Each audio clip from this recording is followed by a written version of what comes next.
What is up, guys? MissPass here, back with another Star Wars Galaxy of Heroes commentary video, and I am super stoked to be bringing you an exclusive sneak peek at ships before they make their official debut.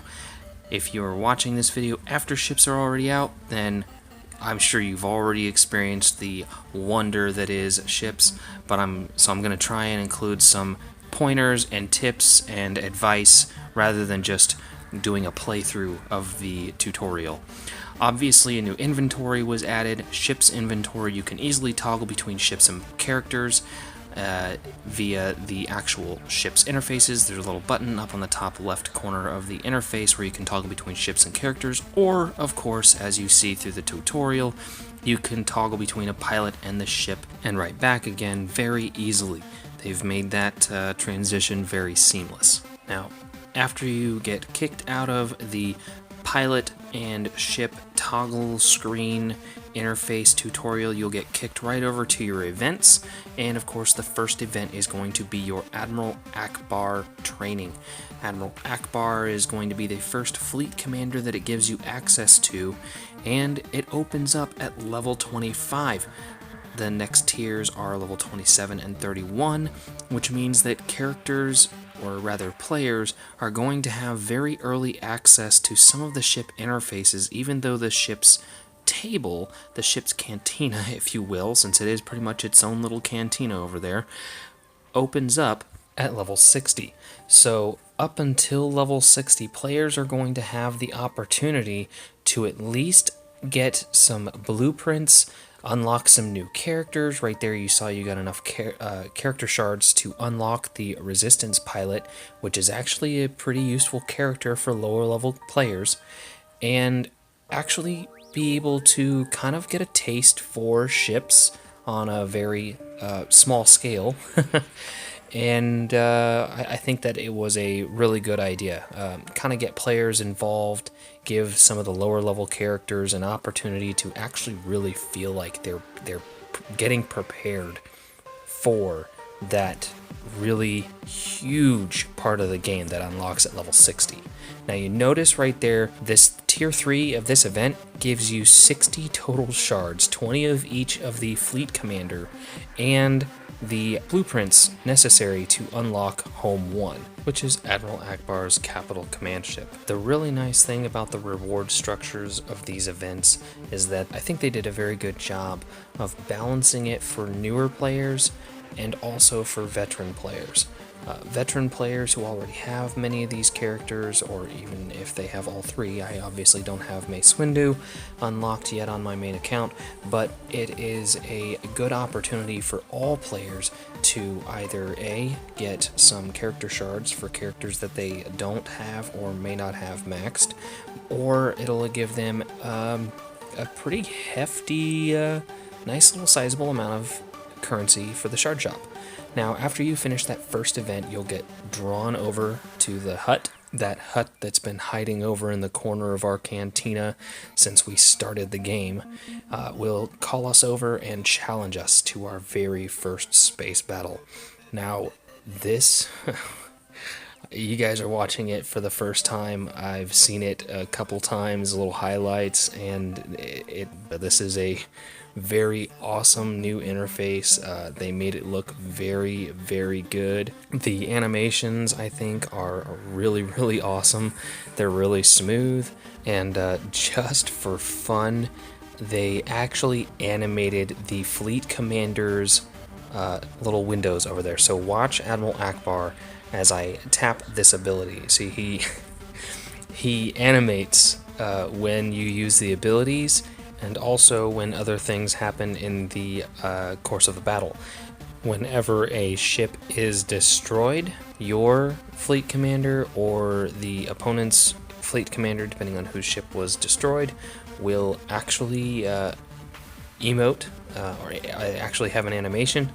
It's actually pretty cool. I am actually pleasantly surprised to see that, because when they previewed ships for us the very first time back in October when we went out to EA's studios, they weren't really quite sure how they were going to. You see right there, Grand Moff Tarkin super disappointed that his TIE fighters were destroyed. and of course the Hutt has to make a big deal of the fact that we must have cheated, because surely he couldn't be bested by a total noob like me, right? So at any rate, yeah, they weren't sure if they were going to actually animate the fleet commanders. So we were all very pleasantly surprised to see that they eventually decided to go ahead and animate the fleet commanders. So after you finish the Admiral Ackbar event, you will have access, once you meet the requisite levels, to the Grand Moff Tarkin event, where you will also earn character shards for the TIE Fighter pilot and blueprints for his Imperial TIE Fighter.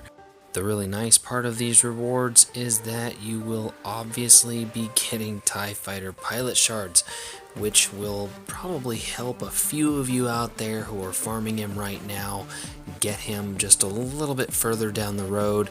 Probably save you at least a couple days of farming shards, because 30 shards it's a nice amount to be getting for free. So after you do get those TIE Fighter schematics, the blueprints, it is going to tell you that you've acquired enough blueprints to activate a ship, even though you've obviously had enough schematics to activate a few ships. So it'll make you go in and activate the Imperial TIE Fighter. Later in the day, after we played through the initial tutorial for ships, we actually had a chance to play with a fully maxed out roster, and I had the foresight, if you will, to collect footage of the maxed out abilities of each of the ships. So let's go ahead and take a look at the Imperial TIE Fighter's abilities here. Crew members have their own abilities, and the TIE Fighter pilot's ability is called Control Thrusters. It grants 15% turn meter to the allied capital ship. Whenever this ship evades an attack, this effect is doubled for Empire capital ships. Obviously, Grand Moff Tarkin is going to be the beneficiary of that extra turn meter. His ship's basic attack is called LS-1 Laser Cannon. It deals physical damage to a target enemy with a 70% chance to inflict target lock for 2 turns. Target lock will be discussed later. TS-8 Targeting Computer is the ship's special ability, and it deals physical damage to a target enemy and gains foresight for 2 turns. If target lock is on the target, it will inflict buff immunity for 2 turns. So it's pretty obvious right there that Target Lock is a new negative status effect that is exclusive to ships and will add special effects to various attacks of different ships, including capital ships. So it's important to keep mental note of which ships have target lock abilities or abilities that inflict target lock. Taking a look at Admiral Ackbar's capital ship, Home 1 here, his basic attack is Mon Cal Cannons. It deals physical damage to the target enemy and calls a random ally to assist. The special attack, Defiant Volley, deals special damage to all enemies and calls up to 2 buffed allies to assist. Again, more assists. Master Plan, the special ability. All allies gain 30% turn meter and the Master Plan buff for 1 turn. Master Plan is like Tactical Genius on steroids. After this unit uses an ability during its turn, any ability, their cooldowns are reset and they gain 100% turn meter. This ability starts on cooldown. This is kind of the super ability of Home 1. The final special ability is Seize the Advantage. Dispel all debuffs on target ally. That ally then recovers 35% health and protection, and all other allies gain advantage for 2 turns. Admiral Ackbar's crew ability is actually a passive called Band Together. Whenever an ally attacks out of turn, they have an additional 40% critical damage and gain protection up 25% for 2 turns. These bonuses are doubled for rebel allies. As a reinforcement bonus, reinforcements gain advantage for 1 turn. You're going to want to fly Admiral Ackbar as your fleet commander with fleets that have ships that call in assists or that buff allies, so that you're making maximum use of all of the abilities of Home 1. Now, it only makes sense that the Jedi Consular Starfighter is the first Starfighter you unlock for a Jedi, since he's the first Jedi that you unlock. It's actually a pretty decent ship. It's actually pretty good to run with Ackbar as your fleet commander. Its basic attack is Republic Defender, deals physical damage to a target enemy with a 70% chance to gain defense up for 2 turns. If target lock is on the target, it grants another random ally defense up for 2 turns as well. The ship's special ability is called Guarded Assault. Deals special damage to a target enemy and call a target ally to assist. Yes, you get to choose your ally to assist. Jedi, Consular, Starfighter, and the assisting ally gain 40% protection up for 2 turns. Now, Jedi Consular's crew ability is called Stabilized. Target ally recovers 65% protection.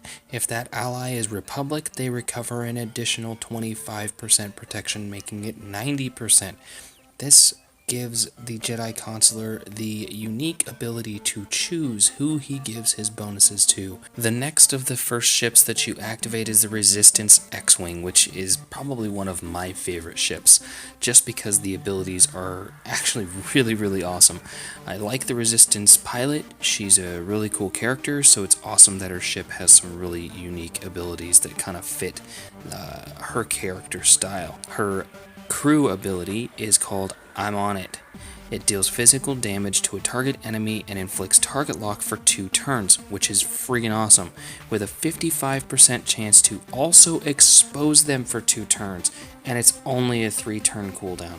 This ability is a moneymaker for you. This makes the Resistance X-Wing pretty much a staple initial character that you're going to use consistently, and I think probably going to show up at least in your reinforcements deep into the game. Hot Pursuit is the ship's basic attack. It deals physical damage to a target enemy, and if they were target locked, will expose them for 2 turns. This again showcases how important target lock is. Disarray is the ship's special ability. It dazes the target enemy for 2 turns and removes 31% turn meter with a 35% chance to apply these targets to a second target. That toolkit right there pretty much outlines why I think the Resistance X-Wing will show up on people's rosters for a long time in game. Now, I do want to clarify what Daze is.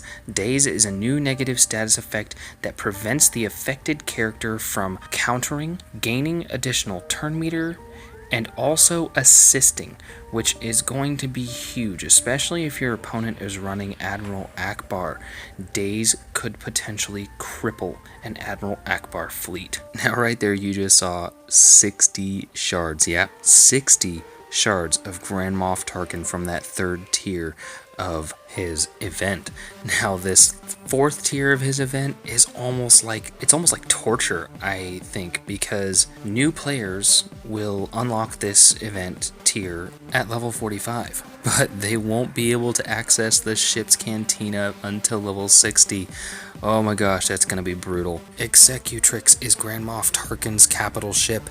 Its basic attack is turbo laser batteries. It deals physical damage to a target enemy and exposes them for 2 turns.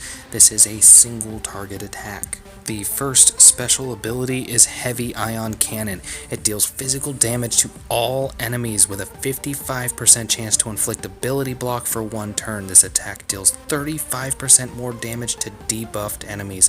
That includes target lock, so if you've got an enemy with target lock already on them, they will be taking that additional 35% more damage. The next special ability is called Imperial Assault. It deals physical damage 12 times to random enemy targets.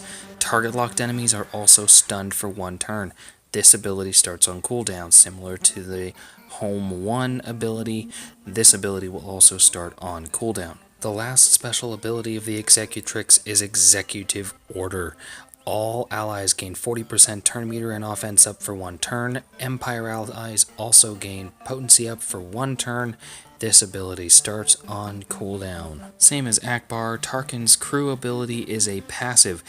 Allies deal 15% more damage for each debuffed enemy. This bonus is doubled for Empire allies.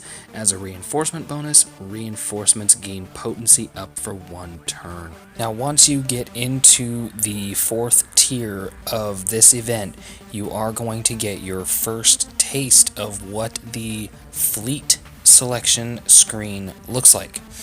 Where it says no other ships available, that's what your character select screen is going to normally look like, where you have additional ships. Those ships will show up over on that left side. Your top 5 ships in power level will show up in the middle. If you have a 6th ship, it will show up in that free reinforcement slot. It's important to note that those additional reinforcement spots are going to require a higher level capital ship in order to unlock them. They unlock at 3, 5, and 7 stars. You shouldn't be worried about whether those reinforcement slots are open to you sooner rather than later, because you're not going to have a full fleet of 8, 9 ships until later on in the game, unless you go out and buy ship packs. I will showcase those ship packs in another video, a separate video, alongside the fleet shipment store, and also a few other changes to the other stores in the game that you will probably find of interest. Galactic War tokens will finally have a purpose other than ally points. Unfortunately, any of you who went out and spent all of your Galactic War tokens on ally points in anticipation of the Chirrut Imwe tournament are probably going to be a little bit frustrated. It's not a new character, but, well, you'll just have to tune into the video and find out for yourself.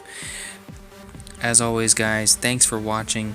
Like, favorite, subscribe, follow me on Facebook, follow me on Twitter, join my Discord server, link in the description below, and I will catch you all later.